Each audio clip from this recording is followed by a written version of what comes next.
Okay, let's unpack this. Think about robots today. I mean, they aren't just those clunky arms bolted to a factory floor anymore, are they? Not at all. We see them, assisting surgeons, carrying these impossible loads, and even starting to look and move remarkably. Well, like us. It's a field that's rapidly evolving, getting closer to interacting with our world every single day. It really is a fascinating transformation, moving from those highly controlled, isolated environments to the messy, unpredictable world humans actually inhabit. Right. And that shift, it introduces entirely new levels of complexity we need to, well, understand. Absolutely. And to really get how they do what they do, you kind of need to go back to the fundamentals. That's our mission today, really.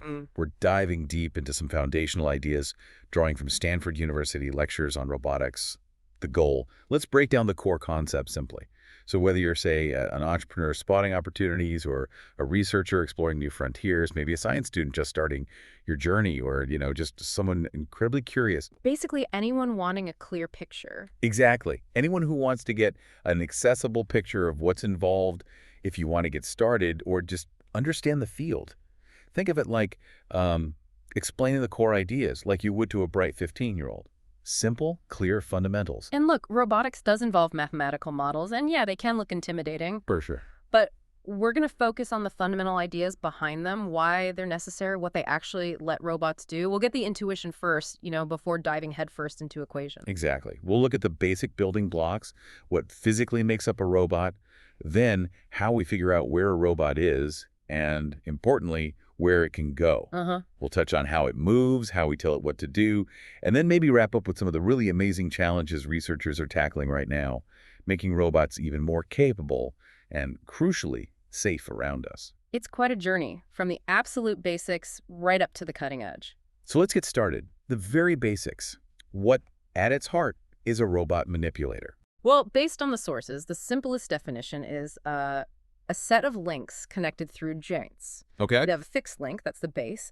Then you have a series of rigid bodies. Those are the links, and they're connected by joints. And the very last part, the bit that does the work, like a gripper or maybe a hand, that's called the end effector. Okay, so like my arm again. Yeah. My shoulder is the base. Bicep, forearm are links. Elbow, wrist are joints. And my hand is the end effector. Is that fair? That's a perfect analogy, yeah. And just like your arm has different ways it can bend or twist, robots have fundamental joint types. The sources mention two primary ones. Okay. Revolute joints, which allow rotation about an axis. Think of a door hinge, right? Yeah. Rotating around a fixed line. Right, like spinning. And prismatic joints, which allow translation along an axis like pulling open a drawer. It just moves in a straight line. Okay, rotation and sliding. Pretty straightforward concepts. And crucially, these are described as 1 degree of freedom, or DOFEF movements. One do. Yeah, each joint adds just one independent way for the robot's overall shape, its configuration, to change right at that point. Now, spherical joints exist too, like your shoulder, but for modeling purposes, they can often be thought of as combinations of these simpler revolute joints. Got it. So links are the solid bits, joints let them move, and the basic moves are rotation or sliding, each adding 1 degree of freedom. Exactly right. And as we touched on earlier, robots have evolved dramatically. They started out in those isolated factory settings, doing the same repetitive tasks over and over, far away from people. But now they're moving into shared spaces, surgery, assisting humans directly, entertainment, even into our homes potentially. And that move into our messy, unpredictable world that makes everything much, much harder for the robot, doesn't it? Precisely. You suddenly need to understand not just the robot itself, but how it behaves in relation to a dynamic environment, and importantly, the humans within it. Which, brings us to a really fundamental problem. If you have a complex robot arm, maybe lots of joints, how do you possibly know exactly where that end effector is at any given moment? How do you even describe its position and its orientation in the world? Well, your first thought might be sensors, right? The sources mention ideas like GPS or encoders. Like the GPS in my phone? Kind of, yeah. But imagine a complex robot, maybe one of those research humanoids with, say, 47 degrees of freedom. You can't just stick one GPS on it and know everything. Right. You'd theoretically need a sensor for every degree of freedom to get the full picture of where every single part is, which is just, well, impractical. And encoders, they measure relative joint angles, like how much this joint has turned compared to the link before it bent. Oh, okay. But they don't tell you the robot's absolute position out there in the room or in the world. So knowing how much each joint is bent doesn't tell me if the robot is standing still in the corner or walking down the street, unless I have some other reference point. Correct. You often need something else, like external vision systems or maybe mapping techniques to help locate the robot within its broader environment. But fundamentally, just to know where the end effector is relative to the base, you need a model. A model. And this is where kinematics comes in. Kinematics is the science focused purely on describing the robot's geometry and position, basically, the relationships between its links and joints, without considering the forces or torques that are causing the movement. Okay. You use this mathematical model, this sort of map, to define the relationship between all the robot's rigid bodies. Okay, so kinematics is like the robot's geometric map.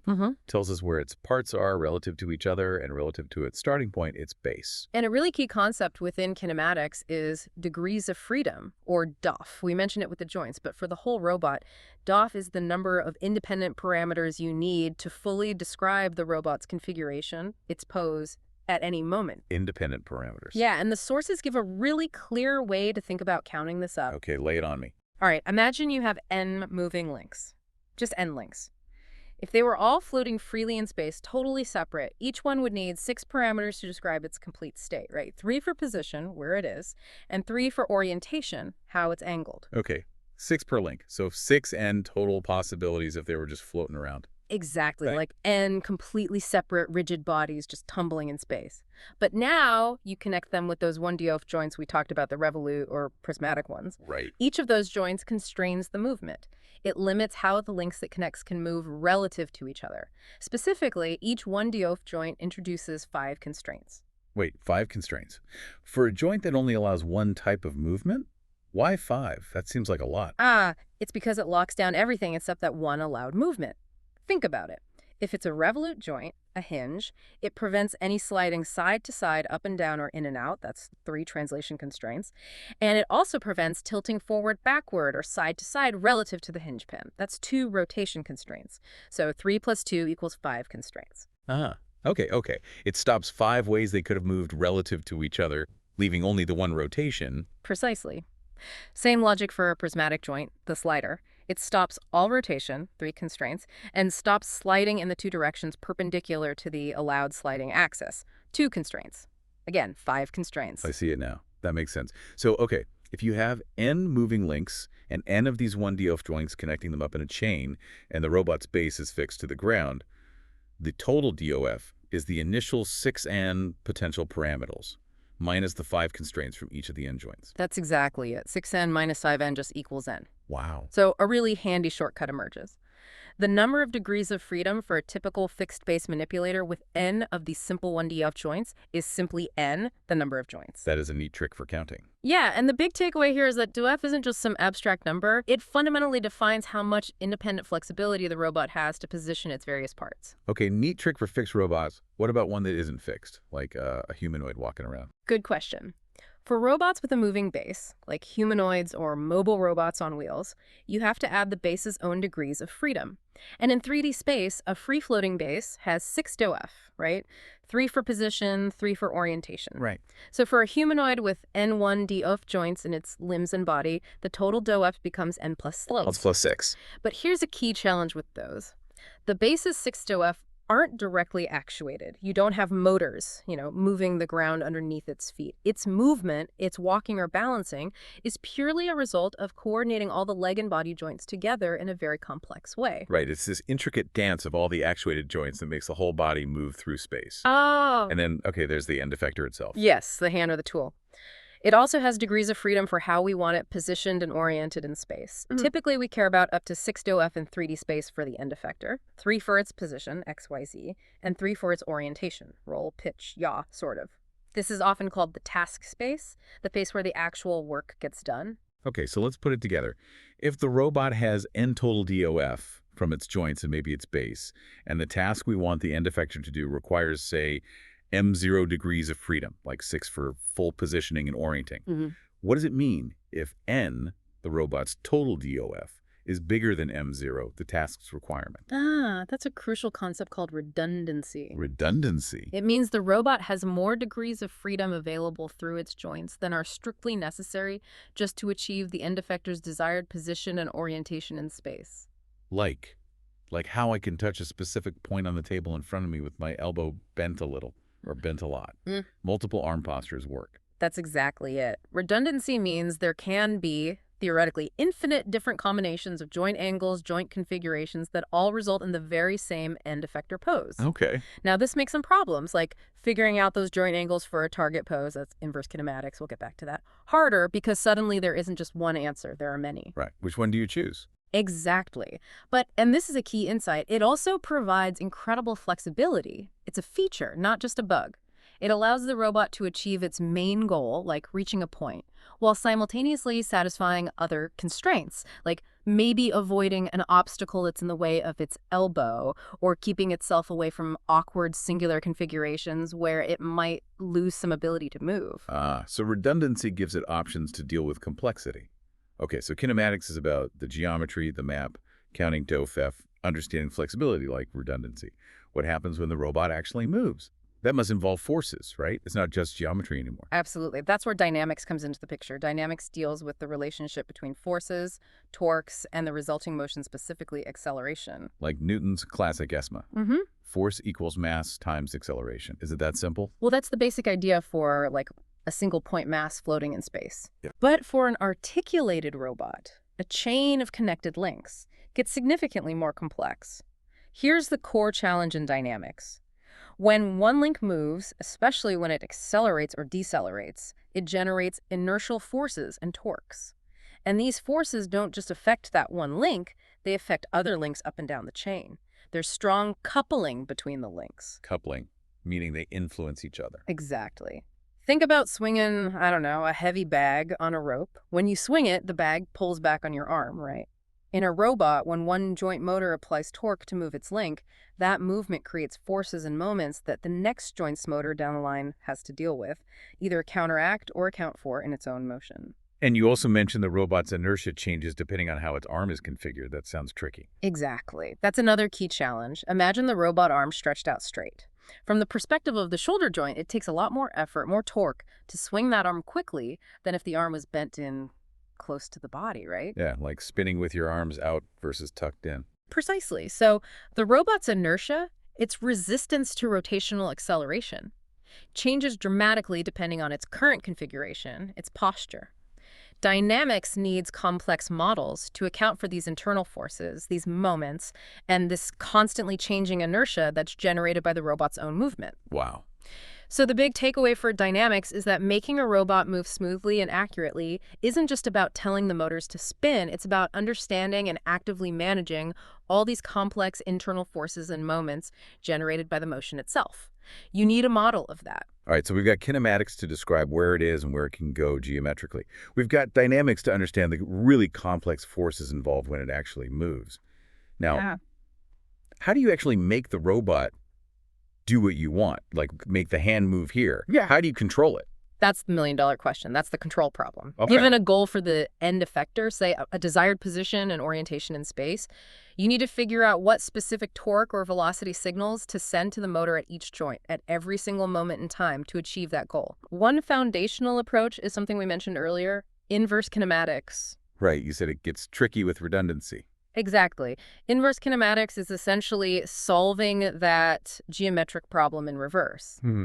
Given where you want the end effector to be, its target pose, what are the specific angles required for each joint in the chain to get it there? Yeah, and you said this is hard for complex robots. Why exactly? Well, several reasons. For redundant robots, as we said, there can be infinite possible sets of joint angles that achieve the exact same end effector pose. So which one do you pick? Also, for some desired poses, maybe ones that are outside the robot's physical reach or in an awkward spot, there might be no possible solution at all. Plus, trying to solve these often complex equations very quickly, in real time, for a fast-moving robot is computationally really demanding. Okay. And interestingly, the sources point out that humans don't seem to consciously calculate complicated inverse kinematics equations when we just reach for a coffee cup. Yeah. It feels more direct. So there must be a more, I don't know, intuitive or direct way to control them, something closer to how we operate. Yes, and this is where a really powerful concept comes in. Task space control, sometimes called operational space control. Task space control. Instead of focusing just on commanding each joint's angle or velocity individually, you focus on controlling the end effector directly in its own space, the task space. You think about its desired position, its orientation, or maybe even the force it needs to apply. Okay, but how does that work? If you're not explicitly telling the joints what angle to go to, how does the arm actually move? It's a different way of thinking. The sources use a great analogy. Imagine there's a kind of virtual magnet pulling or pushing the end effector towards its goal position or along its desired path in its 3D task space. A virtual magnet. Yeah. You basically define a desired force or a desired velocity for the end effector, and then the robot's control system does the hard work of figuring out the necessary torques or velocities at each individual joint that are needed to produce that desired end effector behavior. It feels much more like you're directly controlling the hand. Oh. This often involves mathematical concepts related to things like potential energy fields, where the goal is a low energy state and the controller guides the robot downhill towards it. That does sound much more natural, actually, more like how we might think about moving our hand to a target. Okay, so what's the magic tool, the translator, that makes this possible? Going from, say, a desired hand motion or force to figuring out the required joint motions or torques? The Jacobian. Jacobian. The jacobian, okay. The sources really emphasize that this single mathematical tool, the Jacobian matrix, is absolutely crucial. It pops up everywhere in kinematics and dynamics, and especially in control. It essentially acts as the translator between the joint world and the task space world. A translator. Yeah. Specifically, it's a matrix that relates a few key things. First, it relates the velocities of all the joints, how fast each joint is spinning or sliding, to the resulting linear and angular velocities of the end effector out there in space. Okay, joint speed to hand speed. Yep. And maybe even more importantly for control, it also relates forces. It connects the forces you want to apply at the end effector in task space back to the torques that are needed at each joint to create those forces. Whoa, okay, so it's the essential link. It translates motion commands one way, joint speed to hand speed, and force commands the other way, hand force to joint torques. Exactly. It lets you command the robot in the space you care about, the task space, and it figures out what needs to happen at the joints. And here's a fascinating little insight mentioned in the sources. Apparently, once you get familiar with it, you can almost see the structure of the Jacobian just by looking at the physical design of the robot, how its joint axes are arranged and oriented relative to each other. Yeah, so understanding the Jacobian is really fundamental if you want to dig deeper into modern robot control systems, especially those that work directly in task space. It's a key takeaway tool for anyone serious about robotics. Okay, that makes sense for controlling motion in free space, moving the hand around. But what about when the robot actually touches something? Picking up an object or pushing a button or leaning against a wall. Right, that's another huge area, contact control. Interacting physically with the world, grasping, pushing, maybe sliding along a surface, requires managing the contact forces very precisely. Can't just push infinitely hard. Exactly. The robot needs to know how to transition smoothly from moving freely in the air to making contact, and then it needs to control the amount of force it applies to the environment, maybe gently holding something or pushing with a specific pressure. Combining motion control, where to be, with force control, how hard to push or pull, is essential for almost any real-world task. And it's particularly critical for robots working closely with humans or handling delicate objects. Right, safety again. Okay, all right, so we've talked about what robots are made of, links, joints, how we figure out where they are geometrically, kinematics, DOAFA, how we understand the messy forces involved in movement dynamics, and how we control them, using ideas like task space control and that crucial Jacobian translator.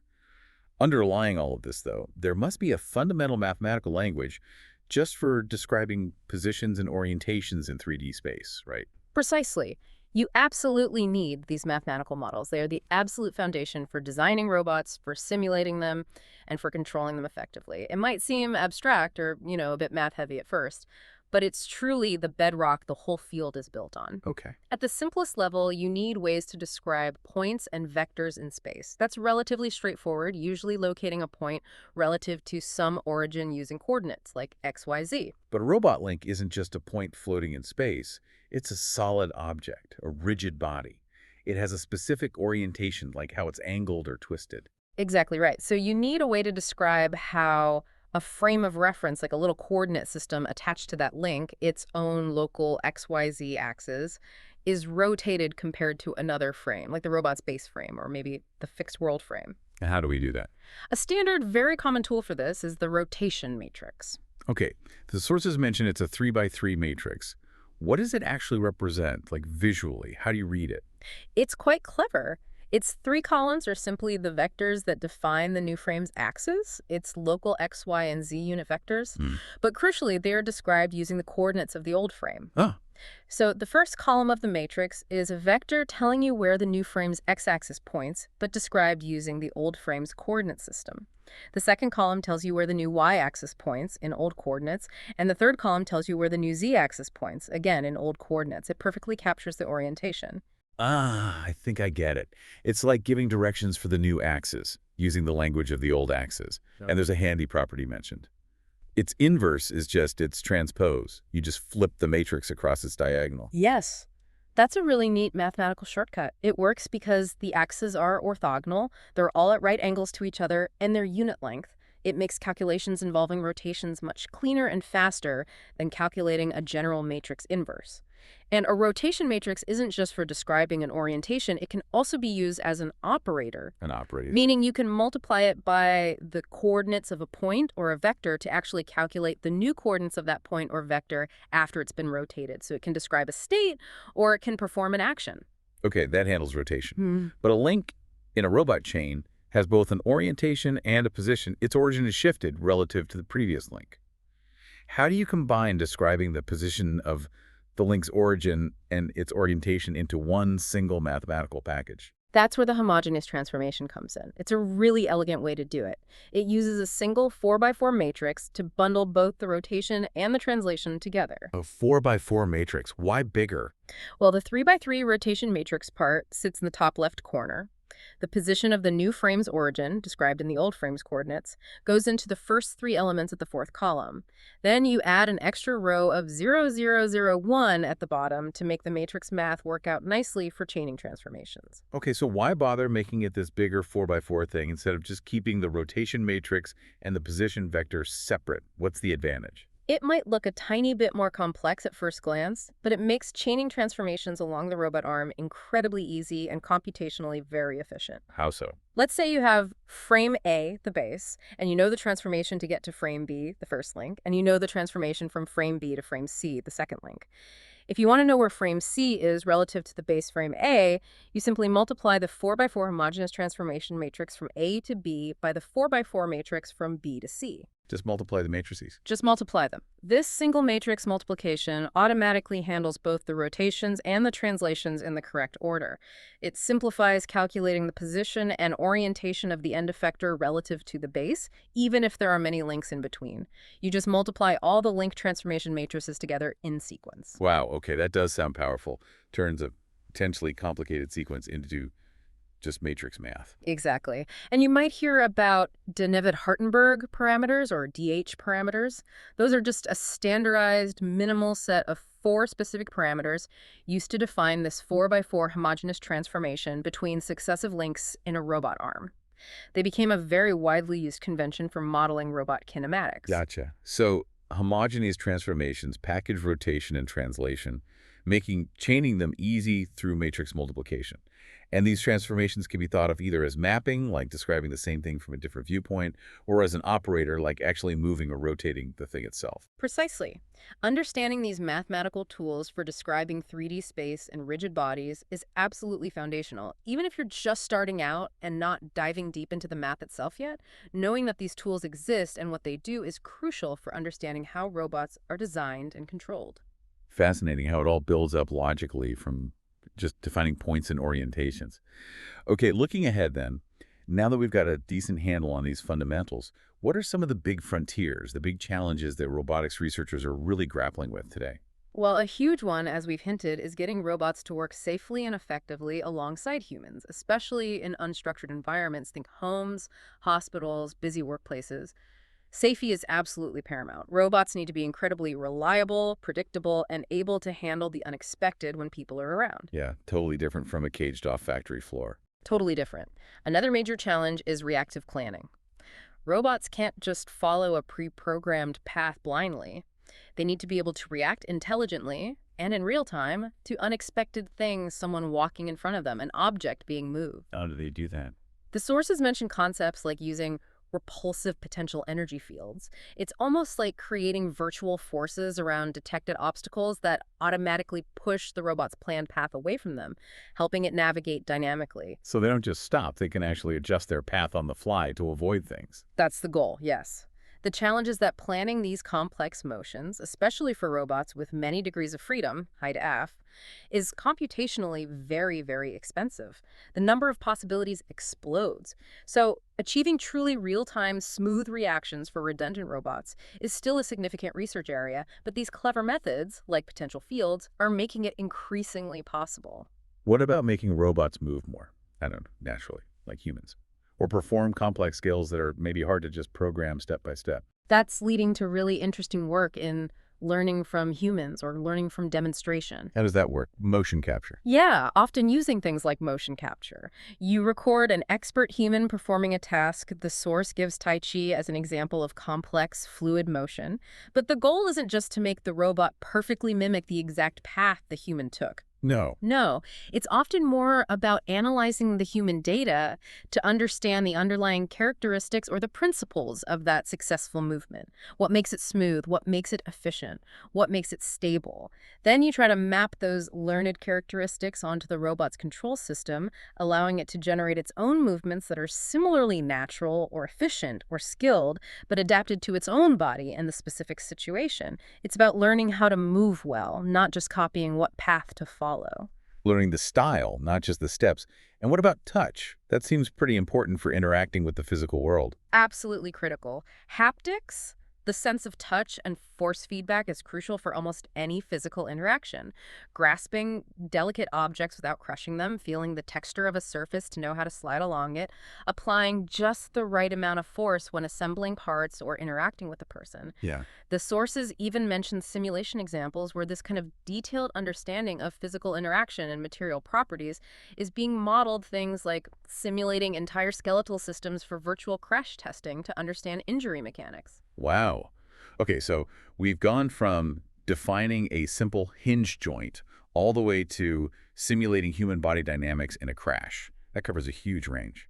It really does. And interestingly, the sophisticated techniques developed for modeling and controlling these complex, articulated robot bodies are now being applied back to create incredibly detailed digital models of humans and animals, too, for biomechanics, animation, ergonomics. It's a fascinating cross-pollination. Okay, this has been a fantastic overview, really. We've covered the fundamental building blocks, the links and joints. We talked about how we use kinematics to describe position and count those important degrees of freedom. We touched on the complexities of dynamics when things actually start moving and interacting. The forces involved. We explored how we control them, moving beyond simple joint commands to ideas like task space control and the role of that crucial translator, the jacobian. Yep. And we looked at the fundamental mathematical language underneath it, all rotation matrices, homogeneous transformations needed to model robots precisely. And we finished by touching on some of the really exciting frontiers. Working safely with humans, reacting dynamically to unpredictable worlds, and even learning complex skills by observing us. So hopefully, for you listening, this deep dive has given you a clear and hopefully simple foundation for understanding what really goes into making these incredible machines work. It's definitely a complex field, no doubt, but the core ideas, when you break them down like this, they really are approachable, whether you're just curious or seriously thinking about getting started in robotics. And it leaves us with some interesting thoughts, doesn't it? As robotics continues to get closer and closer to humans, not just in the spaces they share with us, but potentially in how they look and behave, we face some really fascinating questions. The sources even raise the point about whether robots need a human-like appearance, or if just having human-like function is enough for them to work effectively and safely in our world. Yeah, that's a big one.